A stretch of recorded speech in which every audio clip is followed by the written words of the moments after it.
Thưa quý vị, tối 17 tháng 12, lễ tổng kết và trao giải cuộc thi sáng tạo video clip ấn tượng du lịch Việt Nam năm 2025 đã diễn ra tại Hà Nội.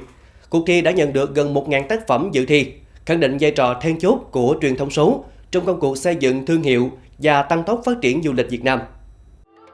Sau hơn 3 tháng phát động, cuộc thi nhận được hơn 500 video clip ngắn và hơn 400 video clip dài. Các tác phẩm gửi về rất đa dạng, phong phú về cảm xúc và góc nhìn đối với vẻ đẹp Việt Nam. Đó là những hình ảnh về thiên nhiên hùng vĩ, về những di sản văn hóa ngàn năm, hay những câu chuyện rất gần gũi, những sinh hoạt đời thường mang đậm bản sắc Việt. Nhiều video cho thấy quá trình chuẩn bị công phu, xây dựng kịch bản mạch lạc, sử dụng góc máy giàu cảm xúc và kết hợp âm thanh âm nhạc đầy dũng ý để nâng cao giá trị truyền tải. Tại buổi lễ, ban tổ chức đã trao 24 giải thưởng chính thức cùng nhiều giải thưởng phụ với tổng giá trị giải thưởng hơn 600 triệu đồng cho 2 hạng mục video clip ngắn và video clip dài.